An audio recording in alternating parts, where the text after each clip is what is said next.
Good afternoon. We're going to try this again. Good afternoon. Wonderful. I'm so excited to have the opportunity to moderate on the Minnesota Council on Nonprofits gubernatorial debate. The nonprofit sector is obviously something near and dear to my heart.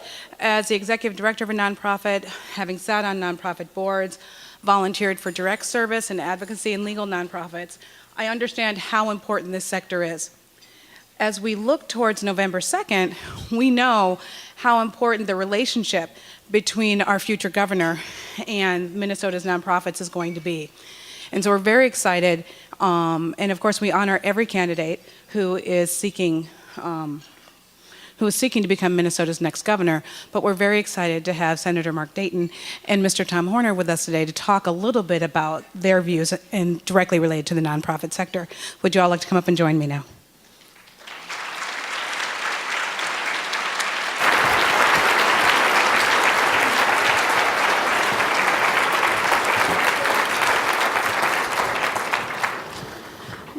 Sorry. See you. I'm going to go ahead and take my seat, and please enjoy your lunch, and we're going to start our conversation.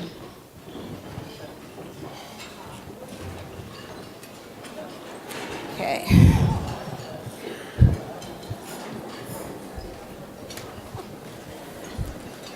Okay, gentlemen, we've done this a couple times, I think. We've all seen each other before. We wanted just the audience to be aware. We're going to ask you all for a 2-minute opening statement. You'll also have 2 minutes for closing. And then we have a series of questions that were prepared by MCN member nonprofits, and some of the attendees here today about issues that they really care about the most. And for those questions, you'll have a minute each to answer those questions.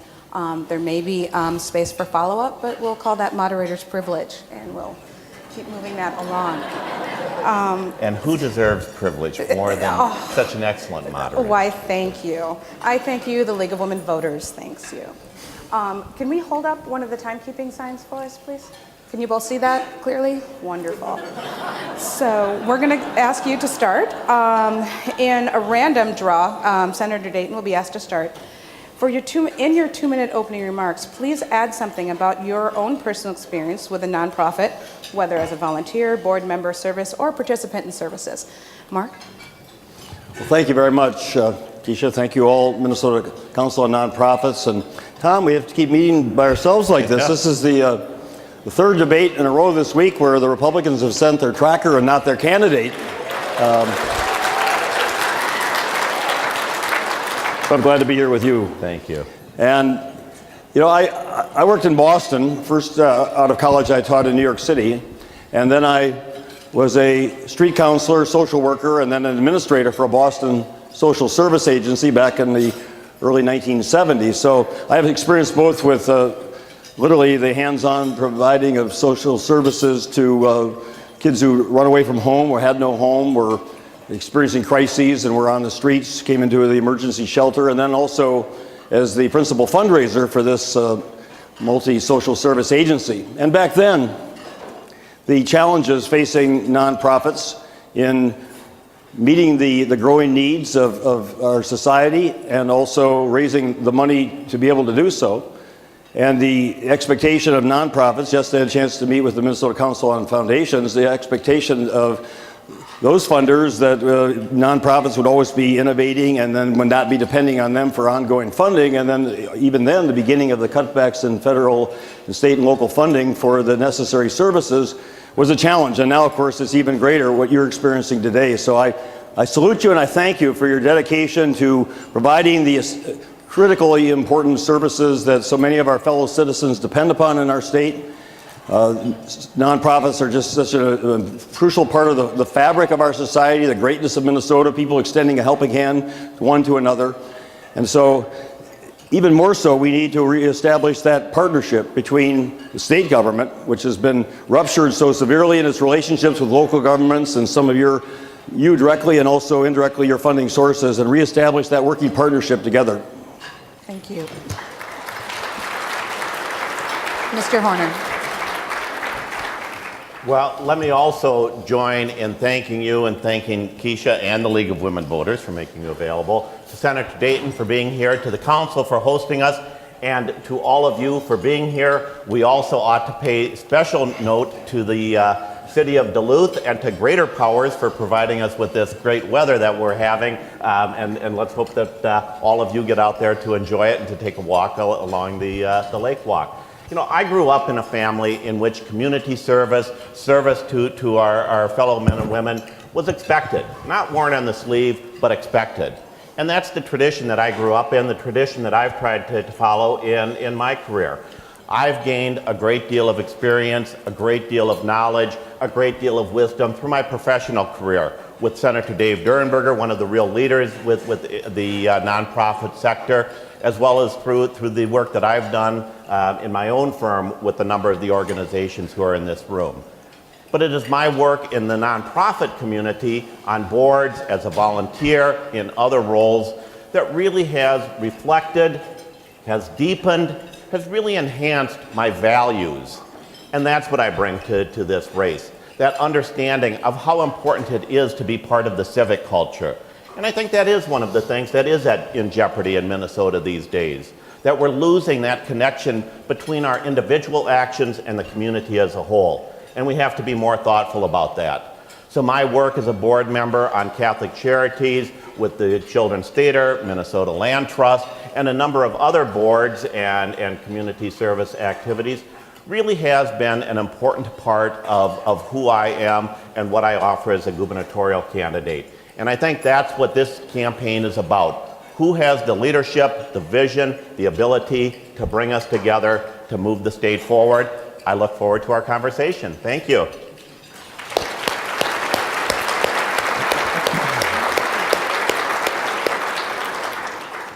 Okay, we'll start now with the first question. It's 1 minute to Mr. Horner.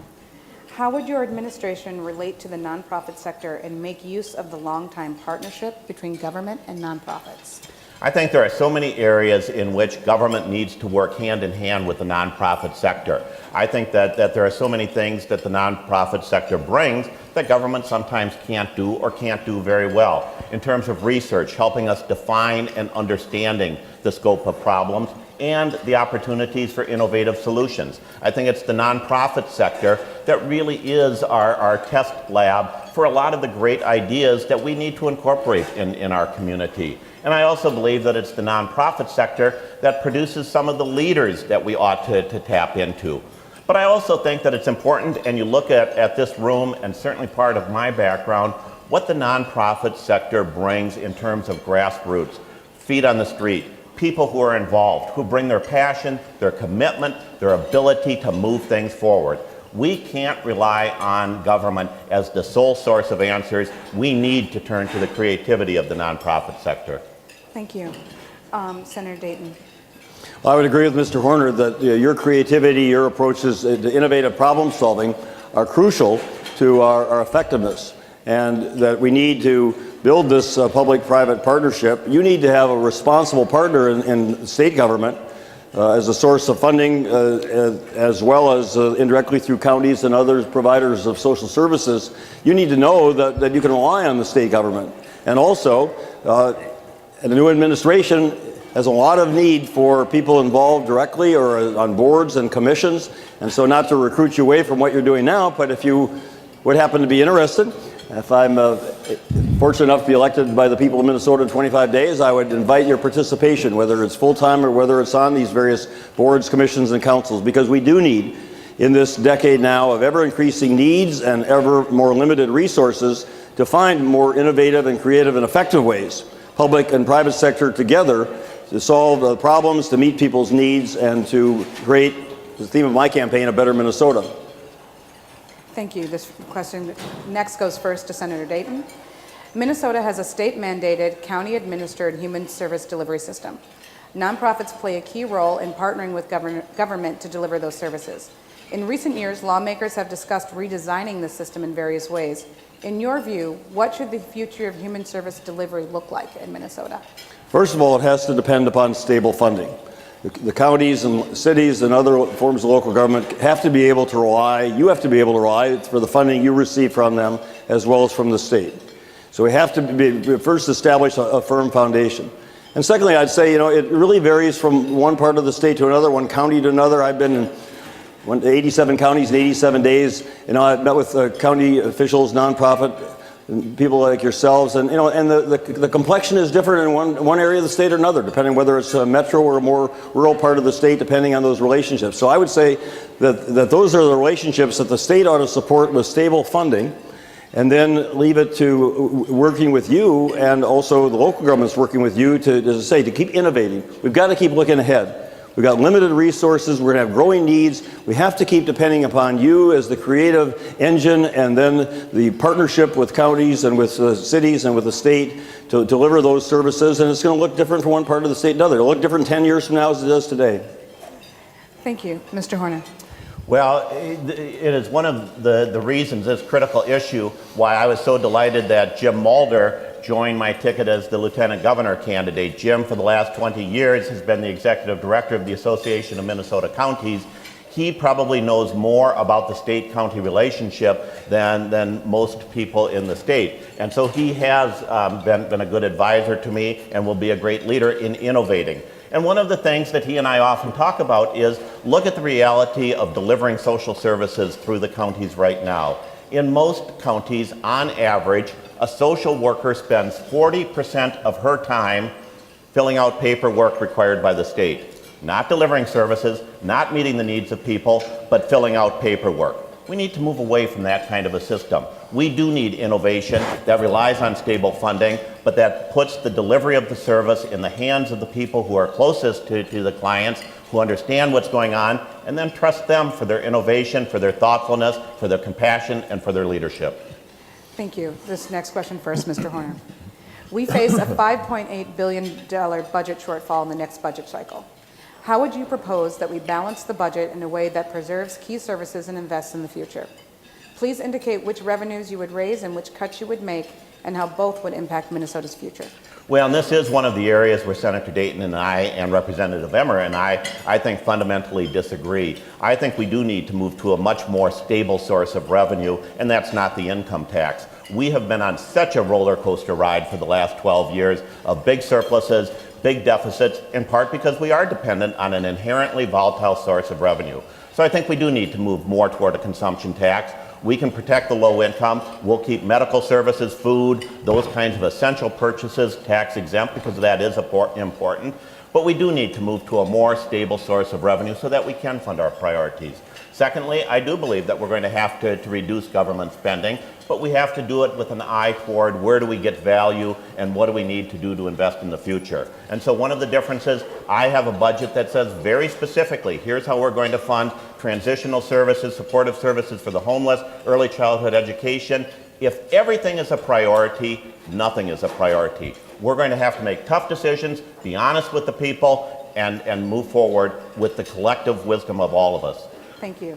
Senator Dayton? Well, Mr. Horner is correct that this is a fundamental difference among the three of us, and my approach to raising revenues is to increase the income tax rate on the top 4% of Minnesota's income earners, who the Minnesota Department of Revenue says are paying less of a percent of their income in state and local taxes than the rest of Minnesotans. And Mr. Horner, as he said, would extend the sales tax to clothing and services. That falls disproportionately on the middle class taxpayers, and Representative Emmer would make cuts to local government aid in the schools that would, again, according to the Department of Revenue, result in property tax increases, which is the most regressive and unfair tax.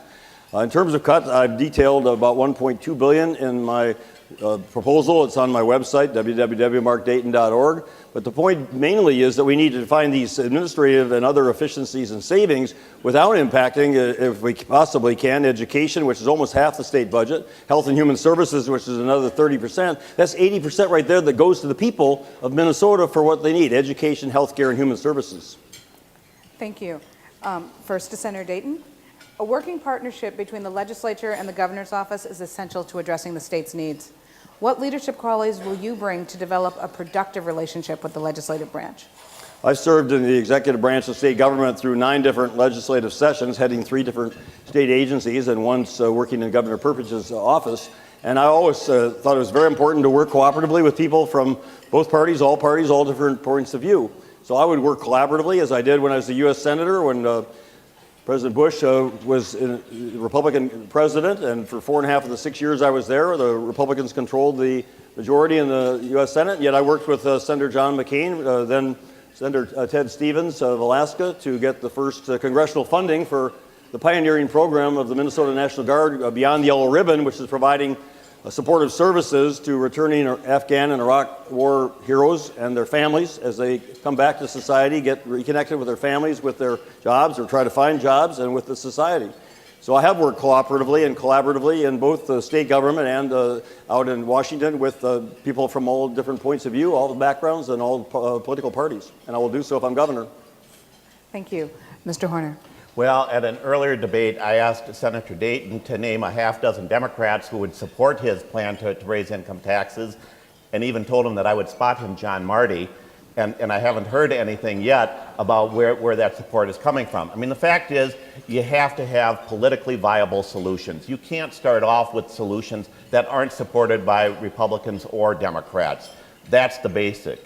And then secondly, that's been my career, both in community service and in professional service, of bringing people together, finding those points of consensus, talking respectfully to the people of Minnesota, engaging that 60 to 70% who have been pushed to the sidelines. This is a campaign about leadership, not leadership of the legislature, although that will be important, but a governor who's willing and able to use the bully pulpit to engage the 60 to 70% of Minnesotans who have been pushed to the sidelines. That's where consensus has to start. That's what we've ignored for the last 8 years. That's what we cannot ignore for the next 4 years. Thank you. And as we talk a little bit about leadership and leadership values, in 30 seconds, we're going to ask you to follow up this question.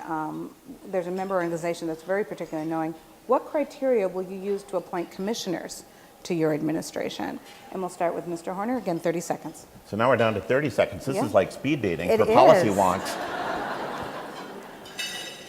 The criteria I would use, first of all, they have to agree with my vision, my principles, my direction for the state. Not with me in every detail, in every tactic, but we have to have a shared vision. Secondly, they ought to be smarter than I am. I think any leader appoints people who are smarter, who bring more intelligence, more recognition of the issues and the ideas. And thirdly, they need to be innovative, because this is a time for innovation. Thank you. Senator Dayton. I'd appoint the very best people I can possibly find, women and men who share my values and my vision for the future of Minnesota, women and men who reflect the diversity of our state, and who bring a professionalism and a commitment to public service and a proven commitment to excellence, so that we can improve the quality of our services with better leadership in the agencies and rededicate ourselves and state government to serving the needs of the citizens of our state. Thank you. We're back to 1-minute questions, and this one will go first to Senator Dayton. Minnesota is known as a high participation state for voting, volunteering, and charitable giving.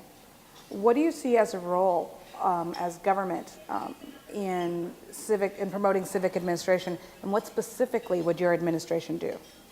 Well, I hope that this election will inspire Minnesotans, as the last election did, to vote in record high numbers. It's a great strength of our state. This is the 21st of our 32 debates. I've read other states where they're negotiating having one governor's debate or none at all. So, I think the way, and I would credit Mr. Horner and Representative Emmer for the effort we've made, and thank all of you for your interest. I mean, look at the interest here today, which has been reflected in these others around the state. So I think active citizen participation starts with people running for office, candidates who reach out to people, who make themselves available, who go beyond the 30-second sound bites or the commercials or the 7-second sound bites. In terms of charitable giving, we need tax policies to encourage that. We need personal example. I would lead, as Mr. Horner has indicated, he would lead also by his personal commitment, as I have had my personal commitment to both serving on nonprofit boards, making contributions to nonprofits. I think you lead by example, and I would endeavor to do that. Thank you. Mr. Horner. I think you do lead by engaging Minnesotans, by talking to them respectfully, by holding their ideas, their concepts, their differences with great value, respecting that, and then finding where we can find the points of consensus.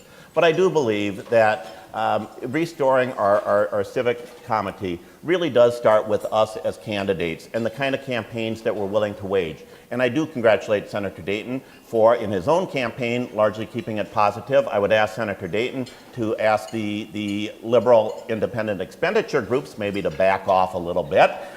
You know, I've made the commitment, and I will hold to that I'm not going to run a single negative ad, not one. Because I do think the tone that we set in the campaign carries over. And I was disappointed this week when the chair of the GOP party used incredibly harsh and appalling language to attack our veterans, to attack Minnesotans, to say that there's a special place in hell for people who don't agree with the Republican Party. There is no place for that. I think Representative Emmer deserves, or that Minnesotans deserve an apology from Representative Emmer.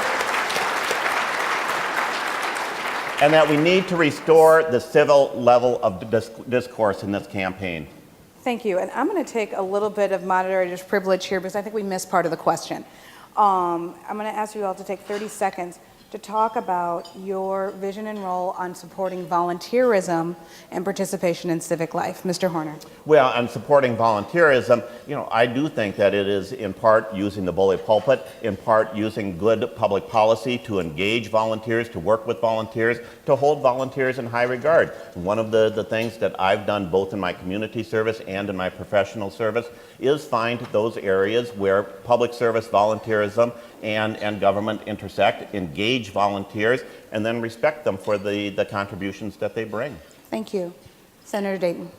Well, if I'm governor, I'll volunteer a couple times each month at nonprofit organizations. It's a great way to get out and see people. Just as I'm going to restore what I had in the Senate, a Senator's Award, would be a Governor's Award for Excellence in Education, to get out to the schools and see firsthand what's going on, recognize all the excellent work that does go on in our schools. So I will encourage Minnesotans to get involved in volunteer activities. I think it's a great way to connect with other people. It's a great antidote for the challenges that people face in their individual lives, to give of themselves and find other people with other needs and to be of service. Thank you. This question goes first to Senator Dayton. Several members of the Minnesota Council of Nonprofits work hard to end homelessness in Minnesota. The state of Minnesota has adopted a goal of ending long-term chronic homelessness. Efforts to address this goal, while initially successful, have slowed, primarily due to the inadequacy of service funding. What should be done to fund services in support of the plan to end long-term homelessness? Well, I think it's an example of Governor Plenty giving lip service to a serious problem and then adopting policies that have the opposite effect, such as the serious cuts in the renter's tax credit, in the cutbacks in funding for the social services, the devastation that he caused to GAMC. The early opt-in for Medicaid, which both Mr. Horner and I said we would sign, would provide a stable source of funding for hospitals throughout the state, provide services and healthcare providers to about 102,000 Minnesotans, those in greatest need, provide, as my excellent running mate from Duluth, Yvonne Pretner-Solon, pointed out, the ability for those, especially with mental health issues, to receive services and medication right in their home communities rather than having to go, in most cases now, to the metropolitan area to get those services. So we need to reestablish that funding and Wells for Human Services, and we need to, again, rely on all of you to extend that partnership and reach out to those. And then we need an economic recovery program for the state and this nation. They're going to put people back to work, because as someone once said, a job is the best anti-poverty program. It's also part of the end to homelessness. Thank you. Mr. Horner. You know, I've had an opportunity to put a lot of time into this effort through Heading Home Minnesota, my service on Catholic Charities, Hearth Connection, a lot of great organizations. And I do think that this is an example of where good leadership makes a difference, particularly former Housing Commissioner Tim Marks. I think we do need to acknowledge the work Tim Marks did within the administration to make sure that we had funding for shelters, new funding for bricks and mortar.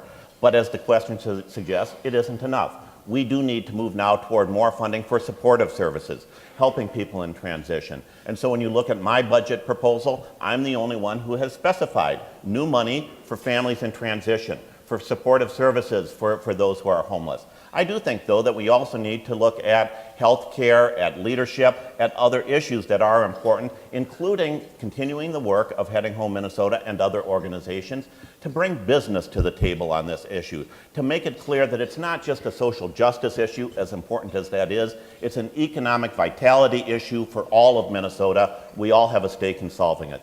Thank you. This next question goes first to Mr. Horner. Minnesota has significant racial disparities in several areas of concern to MCN's members. Some of these areas include educational outcomes, child protection, juvenile justice, and incarceration rates. What will your administration do to reduce racial disparities in Minnesota? Well, and it's such a comprehensive issue, I can't do it justice in 1 minute. So let me just focus specifically on the achievement gap, because I think that's reflective of my approach in all of these areas. And I do think that it's a comprehensive approach that is needed. We do need to put more money into early childhood learning. We need to put more money into schools that are able to reach out to both parents and children. Great programs at Fair Oaks Elementary School in the Osseo School District, some of it happening in St. Paul and other districts, where we're now looking at schools that are age 3 to grade 3. Get those kids involved early, make sure that they're ready for success when they enter kindergarten, and engage the families. That's a school, Fair Oaks, that has an attendance area of a large population of color and low-income people, and it is working. But we also need to look at health care. We do need to consider homelessness and the transition of people away from schools. You know, there's a great program that is helping kids with asthma. They've reduced school absences by 7 days. That's a half year over a 12-year school career.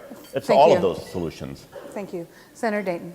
Well, it is too important and too multifaceted a question for 1 minute, but I'll also focus on the achievement gap, which starts, according to experts I've met with very good quality early childhood education, parenting support, but beginning very early in the child's life and a continuum all the way through early high school and college for those who need it. We have 95 different languages now spoken throughout Minnesota, and that's reflected in the diversity of our schools and the need to provide that early childhood education, going to full state funding for optional all-day kindergarten. We're one of a relatively few states that does not provide that state support. And then shifting from the punitive kind of testing under No Child Left Behind to individual diagnostic testing in 2nd, 3rd, 4th grade, where a 1-minute reading out loud diagnostic test in the first week, identify those children reading below grade level, provide special support through the year. Where that's done, 85% of the children are reading at or above grade level by the end of the school year. That's life transforming. That gives them the opportunity to move ahead and be successful contributors to our society. Thank you. Again, I'm going to invite a 30-second follow-up from both candidates on this question, which related, again, to racial disparities, and I'd ask you to actually address the issue of race. I think what we're really talking about is all of these areas do have a racial impact. We're talking about this, so we invite you to talk a little bit more specifically about race. We have 30 seconds on the clock, and we'll go to Senator Dayton. Well, I think race is also correlated with socioeconomic issues. It's with families, and it is all more reason why we need help service providers like yourselves to reflect the diversity of Minnesota. That we need people to recognize those needs that are related to one community or another that are different. Among communities, different from an African American community, from a Latino community, and to have those the members of that community who can reach out and be supported in providing those supportive services is one of the key factors. Thank you. Mr. Horner.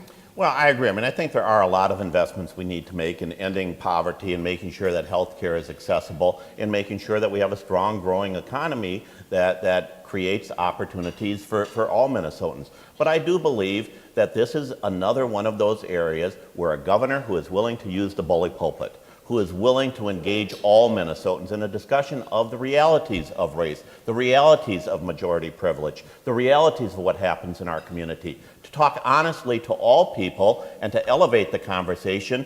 That's the only way that we're going to start moving towards solutions. Thank you.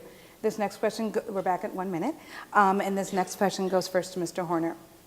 An August report on immigration from the Amherst H. Wilder Foundation resulted in a Star Tribune editorial that urges Minnesota to move past myths and towards facts when discussing the impact of immigration. For instance, it has been shown that higher rates of immigration do not result in higher crime or public benefits usage, and that tomorrow's workforce depends on immigrants and their successful integration into Minnesota's life. What is the state's role in facilitating successful integration of new immigrants? Well, and as I've said many times, I don't think you can walk down Lake Street, University Avenue, Payne and Arcade in the Twin Cities and not be impressed with the entrepreneurialism, with the investment in the communities, with what new Minnesotans are doing to reinvigorate those communities and in communities around the state. So we do need to be cognizant of that. I think what Minnesota ought to do is take the lead in saying this is not a state that is going to put up barriers with political solutions like English-only laws. Quite the contrary, we need to move in the other direction. Thank you. We need to move in the other direction, and I think we ought to be expanding English learning opportunities. We ought to make sure that our children are coming into school, that they can learn in their native language as they make the transition to English, that we're helping adults make the transition to English and job training and integrate them into the community. You know, do we need more secure borders? Of course. Do we need to work with the Chamber of Commerce and those organizations on employment checks? Absolutely. But we need to be a state that says our future rests in new Minnesotans. Thank you. Senator Dayton. First, we need to recognize the vast majority of immigration in Minnesota are people who've gone through here legally and went through incredible hardships and challenges to get to this country and to Minnesota, whether they came from Southeast Asia or from Somalia, other places around the world. And that they are working very hard to become contributing members of the society. To be able to give them that support is again, a very important part of what your work is about, and those who serve with you. It's essential because we all benefit, as our great Senator Paul Wellstone said, we all do better when we all do better. And given the demographics of our society, with an aging population, the baby boom generation, my generation, expanded workforce of people who have been assimilated, integrated into our society, who have the opportunities that we want to provide for all of our citizens and for all members of our society, to work and to contribute is going to be key to the well-being of all of us. So giving people a chance to be here, to learn the culture, the language, to reach out and make connections so that we're learning their cultures and languages, bringing our schools to get up to the ability they can provide those services is essential. Thank you. First to Senator Dayton. There has been a great deal of discussion in recent years about enhancing early learning opportunities to close the readiness gap. What specific strategies and investments would you support in the area of early childhood education to ensure all children enter kindergarten prepared to learn? Well, one of the forums Mr. Horner and I did attend together this week was on early childhood education. And the experts there would say that, again, the services and that are most effective are being identified, that we need to continue to assess which are most effective, that we need to have a way we can measure and evaluate quality. Because as I learned when I was a parent, you know, a one-year-old can't come back from home, from daycare and tell you how her or his day was.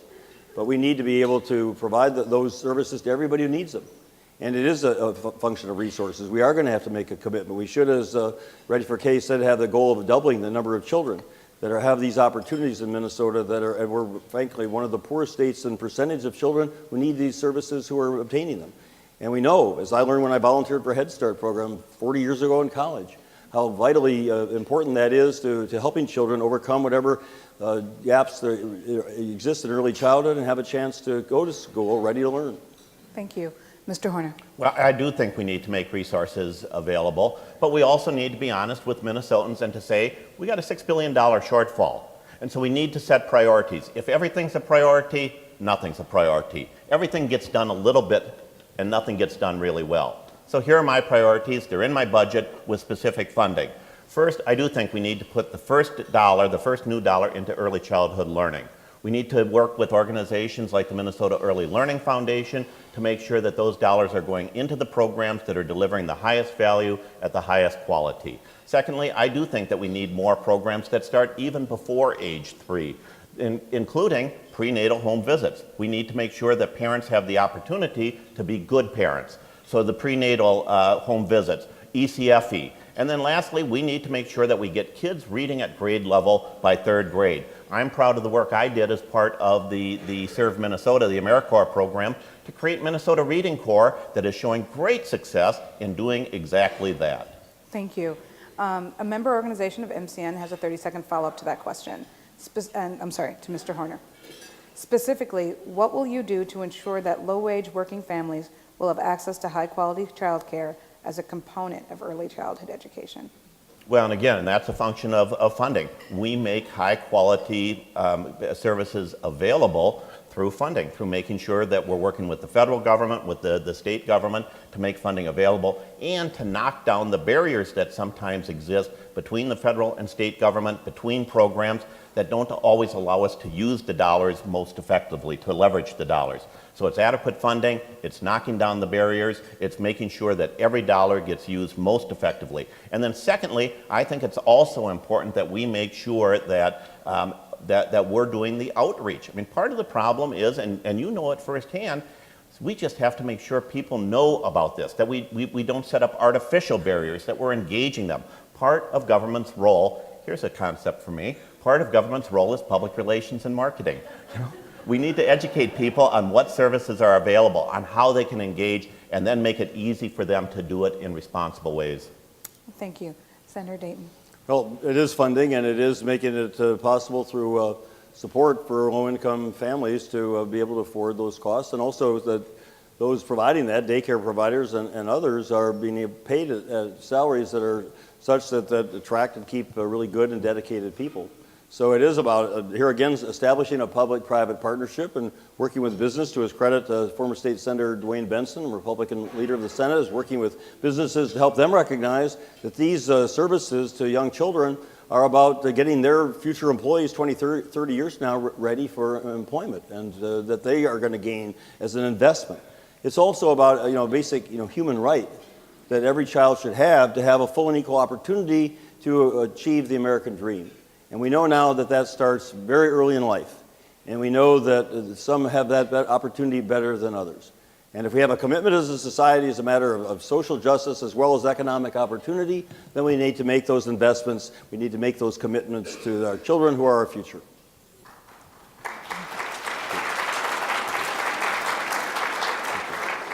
This question goes first to Senator Dayton. Nonprofits are interested in health care from multiple perspectives. They provide health insurance to their employees, deliver most of the state's health care services, and continually meet people with serious health concerns. In your administration, how would you implement your ideas for health care reform? Well, first, the figures I received from the Minnesota Council of Nonprofits is that 87% of nonprofits in Minnesota provide health insurance to their employees. That's phenomenal. I mean, you deserve huge credit for doing that. By contrast, less than half of small businesses are able to do it. So the cost of providing that health care, health insurance, is obviously a significant commitment you're making. We need to look at how we can reduce those costs. The school districts have talked, and twice now legislation has been passed to allow them to pool so that they can purchase as a group. That's something we ought to provide opportunities for you to do. I'd like to see establishing a public option in Minnesota as part of health care reform. And as we did back with workers' comp insurance back in the early 1980s. And what happened there is that small businesses and nonprofits went there for their workers' comp coverage at lower rates, and the private insurers' rates came down to match that. It was a very effective quasi-public entity that operated in the public interest and brought costs down. We're going to have to look at how we can reduce the costs of health insurance for you and small businesses to afford to provide health insurance for your employees. Thank you. Mr. Horner. Well, this is another... Thank you. This is another area where Senator Dayton and Representative Emmer and I disagree sharply. Senator Dayton proposes single-payer system. Representative Emmer proposes charity takeover of health care. And I don't think either of them has any political viability. We need to be talking about solutions that actually will provide health care to Minnesotans while we improve the quality and control the cost. And so there are a couple of things that we need to do. One is that we do need to take the early opt-in to Medicaid to expand access to health care. We also need to make sure, and Tom Moss of Public Strategy Groups is in the audience, we need to use the state's purchasing power to help redesign what we do in health care, to make it more efficient and more effective. We need to continue down the path of coordinating care for those with chronic conditions. We also need to hold people accountable. We need to make sure that we're promoting prevention and responsible individual behavior. But also say, Senator Dayton, that your tax proposal will do exactly what you don't want to happen, and that is make it more difficult for a lot of small businesses to provide health care coverage. It's the wrong way to go. Thank you. Actually, again, 30 more seconds of moderator privilege. Mr. Senator Dayton, would you like to respond? All right. We'll go on to the next question. Mr. Horner. How would your administration advocate for and promote a strong arts community?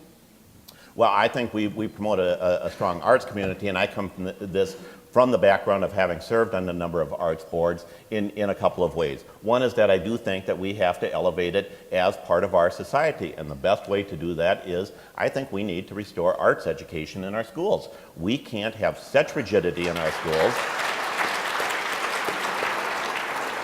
We can't have such rigidity in our schools that we continue to teach to the test, that we handcuff great teachers so they can't educate kids in the way kids learn. We need to open them up to creativity, to project-based learning.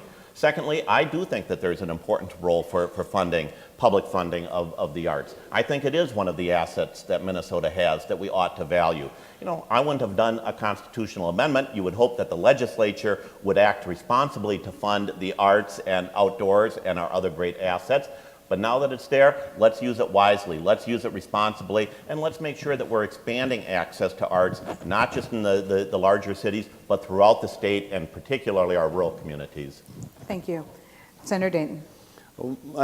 My first year working with the Minnesota legislature was 1977. I was in Governor Perpich's office, and getting the increase in funding for the State Arts Board was one of my responsibilities. And I really credit Rudy Perpich, who really understood, coming from Hibbing, Minnesota, how important the arts were to every community throughout the state, and wanted arts to be one that was available to people. I agree with Mr. Horner about the importance of arts in the schools, and it's tragic that so many of these funding cutbacks that the schools have had to endure have resulted in areas like the arts or drama or other activities that are so enriching for children and often allow each child to find her or his genius in the future of their lives is being taken away. And so the legacy amendment, I credit the people of Minnesota for recognizing the importance of that, and to make sure that funding is distributed throughout all the state as the intent of the people is, so that every community in Minnesota, whatever the size, wherever the location, people of all ages can have the opportunity to experience the arts. Thank you. This next question goes first to Senator Dayton. Several MCN members are concerned about employment and workforce development. Their concerns range from low employment amongst people with disabilities, retraining for unemployed workers, building for a skilled workforce to address gaps created by an aging population. What is the ideal role for the state in helping people succeed in the workforce? How can we get the greatest return from Minnesota's workforce development system? Well, in 1989, again, at the end of Governor Perpich's term, that fund was established with part of unemployment benefits, taxes paid by employers, and it was created what's now about a $50 million pool of funds for job training and retraining, and unfortunately, the Governor Plenty and the legislature also, but initiated by Governor Plenty, have raided that fund for other purposes. That fund, especially now in the economic circumstances where over 200,000 Minnesotans are unemployed and many others are underemployed and need retraining, need job training, that fund has to be, the integrity of that fund has to be reestablished for that purpose. And then we need to expand the outreach through the Job Skills Partnership and other employment and retraining activities so that we are meeting the needs. As former President Clinton pointed out when he was here a couple weeks ago, the number of job openings in Minnesota and also in the country are growing, but the mismatch between people who are out of work and their skills and those jobs that are available is also exists and needs to be closed. Thank you. Mr. Horner. Well, again, priorities matter. You can't just promise everything to anybody and expect that we're going to accomplish anything in the next 4 years. So in my budget proposal, I've made very specific commitments to looking at the great 2-year community and technical colleges we have. Yesterday I was in Thief River Falls. Great companies, Arctic Cat and DigiKey. They're working closely with Northland Community College to develop specific training programs that put people to work, train them for specific skills that are available in jobs at DigiKey and at Arctic Cat. For all people, people of color, disabled, people in transition, veterans returning, those are the kinds of programs we need. We do need to make sure that we're training people for the jobs that exist. There's a great program in Staples, heavy equipment operation and maintenance, 100 people. 2 years in the program, they will place 90% of them in jobs paying $15 to $30 an hour. There are a lot of things that we can do, but we need to focus. We need to invest in what we already have, and a great asset are our 2-year schools. Let's build on that. Thank you. Mr. Horner. New census data show that U.S. poverty levels jumped by nearly 2 percentage points in 2009. Preliminary numbers for Minnesota show the state's poverty rate rose to 10.5% in 2008-2009, a 4 percentage point increase in poverty since the beginning of the decade. What is your plan to address this trend? Well, and we've touched on a number of them. I mean, again, it's an integrated approach to a very complicated situation. We do need to make sure that we have expanded access to health care through the early opt-in to Medicaid. We need to make sure that we're helping families in crisis through the money I've set aside for supportive services, for homeless, and for other programs to help those in transition.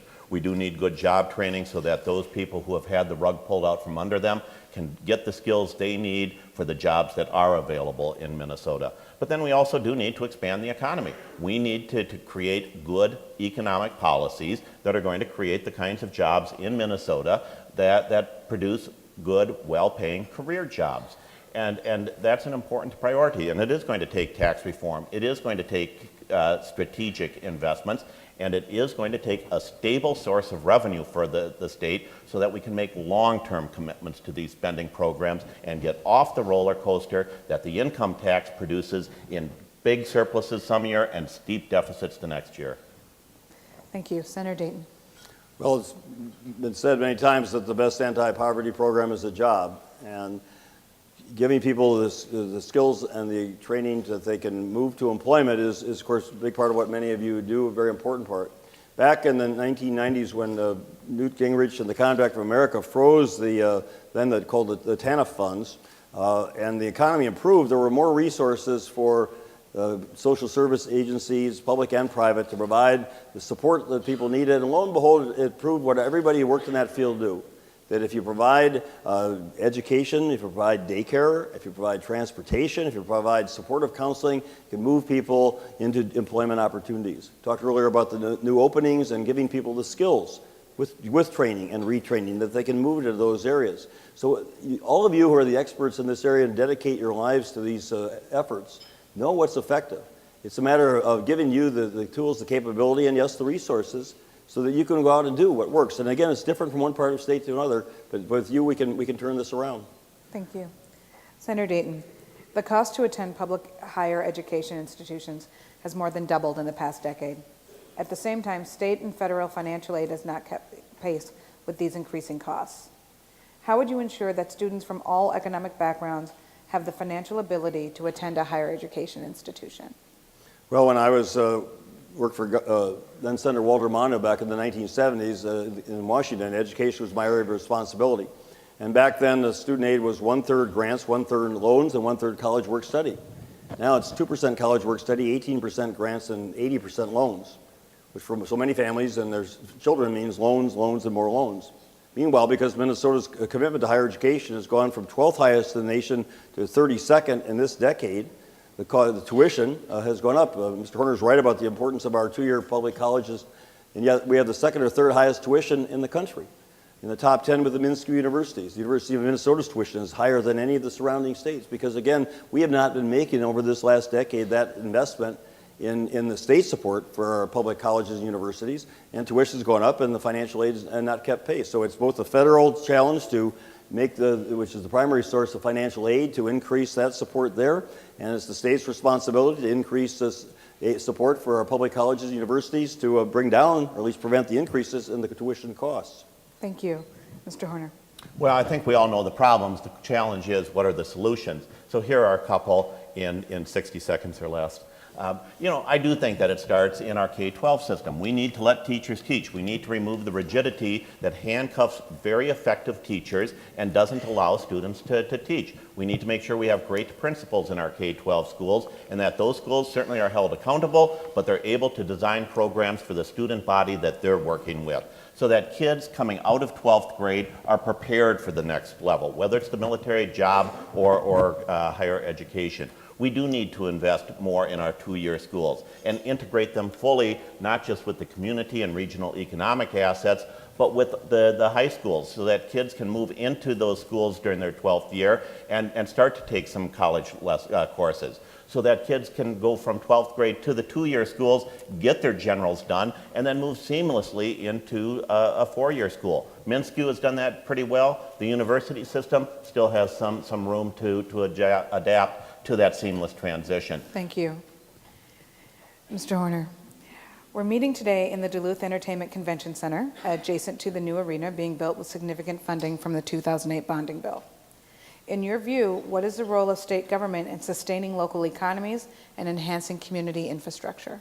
Well, I think that the state has an important role in making sure that there is the infrastructure in communities that allows them to compete. Now, I do think that we ought to move away from some of the subsidy programs that haven't worked very well in terms of the value they return on the dollar, like Job Z, transition away from the ethanol subsidy. I think our money ought to go into infrastructure that allows cities to make sure that they're able to provide the basic services, good roads, water and sewer, those kinds of things that are important. But we also need to make sure that all Minnesota communities have a solid health infrastructure. That's an important part of attracting businesses, that they have a good education system, that we're leveraging opportunities in energy and other new technologies to help businesses, but that we're also making sure that our communities have a dependable source of funding to help with basic services like fire and police, and that's LGA. And we need to make that commitment to our communities, and then we need to deliver on that commitment. Thank you. Senator Dayton.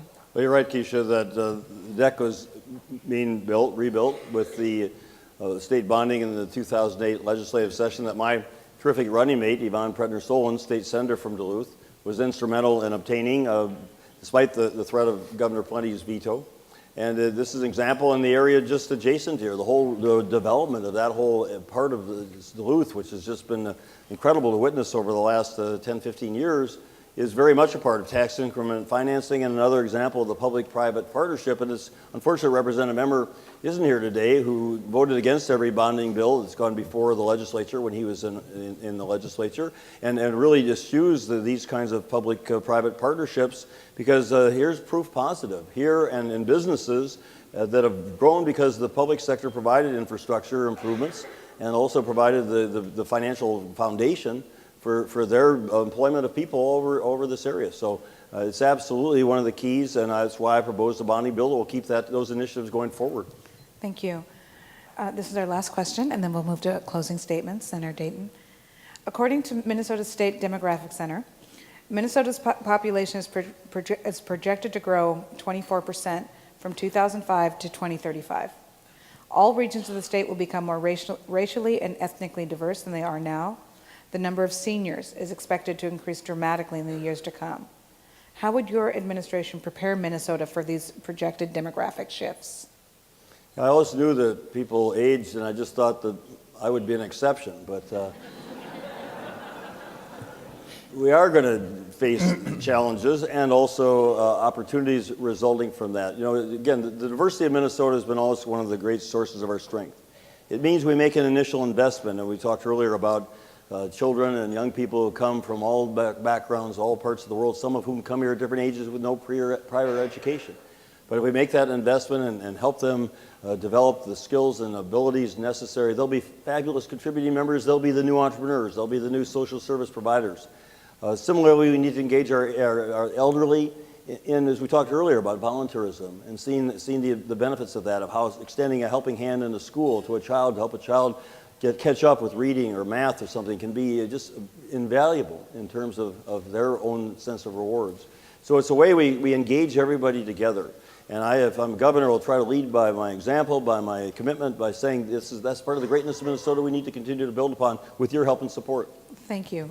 Mr. Horner. Well, again, a broad question. Let me focus on just one component, the component that we haven't talked about today, and that is older Minnesotans, because I think it is such a critical part of what we're going to deal with in the coming 4 years, both opportunity and challenge. And so a couple of things that are important. One is that we do need to accelerate the transition to more community-based services to help seniors age in place, to make sure that we have the great facilities that are available when we need them, but that we can help people stay in their own homes for as long as possible. When you think of the cost of nursing homes at average of $5,000 per month, 2/3 paid by the public, it is important both for the quality of life and the quality of our budget that we make sure that we're helping seniors age in place. But I think we also need to look at education as a lifelong opportunity and help make sure that we have education available for people at all ages where they can be involved, that we make sure that we do have the mentoring opportunities that Senator Dayton talked about, transportation, all of these things that we need to address an aging population. Thank you. It's now time for closing statements, so we'll go first to you, Mr. Harney. You have 2 minutes. Thank you. Well, and let me stand for this because I do want to address the whole audience, and I do have to tell you that I feel a little bit like I came to Duluth and ran Grandma's Marathon in a coat and tie. But we've covered a lot of ground, and I very much appreciate your attention and very much appreciate the opportunity.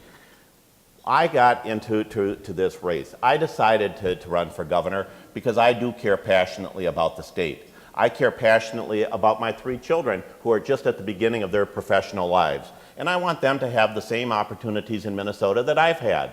Not just the economic opportunities, but the opportunity to do what you do in your full-time careers, and many of you as volunteers, to be involved in our civic life. And I think that fabric is unraveling a bit as part of this extreme polarization that we're seeing in our society.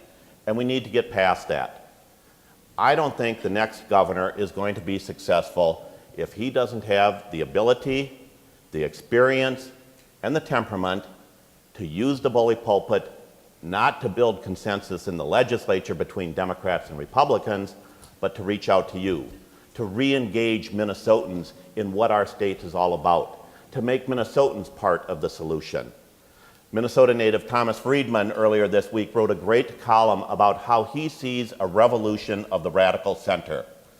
For all of those who have thought that I'm charismatic as a butter knife, to use Tony Sutton's other phrase this week, I now get to be the head of a revolution. How exciting is that? But that really is our challenge and our opportunity. Not to build a state on Democrats or Republicans, not to look at solutions that are Democratic or Republican, but to look at solutions that are Minnesotan. To look at solutions that infect all of us, engage all of us, make all of us part of the solution so that we all share in the opportunity. Thank you very much. I greatly appreciate this opportunity. Thank you.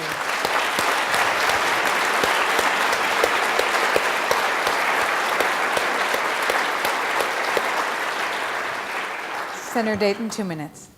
I also want to thank you, and I want to apologize in advance for racing out the back door when I finish here because I have to go on to another event here in Duluth. But I'm just so inspired when I look out and see all of you here.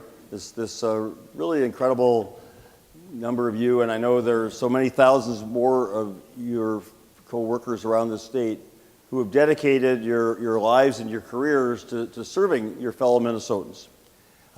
I too have devoted my career to public service and spent most of my last 35 years serving Minnesota in various ways and heading 3 different state agencies and U.S. Senator, and my commitment is the same as yours, to do what I can with the short time I have on this earth to leave our state and our nation and our world better off for our children and our grandchildren. My motivation in running for governor is I believe we're headed in the wrong direction. And I believe that, especially in my generation, has a crucial responsibility to bring our expertise and hopefully a little wisdom we've gained along the way to lead the state in a different and a better direction. And Rudy Perpich, when he was governor, had a sign on his office wall that I'll put back up if I'm governor: none of us are as smart as all of us. And I know that your wealth of experience and wisdom and direct hands-on commitment to serving people is a priceless asset of our state. And I invite you, if I am fortunate enough to have the opportunity to serve the state again, to join with Yvonne Pretner-Solon and myself and make this a movement of people who care about people. We're going to bring the new ideas and the renewed commitments and the constructive, positive relationship between state government and all the people of Minnesota and especially in this area that's so often overlooked, of the needs of our people, which is the greatness of the fabric of Minnesota. That we all speak together from our heart and from our souls how we can improve this state and meet the challenges and overcome them and create a better Minnesota. So thank you very much. Thank you. Thank you very much. Thank you. I'm going to have to run.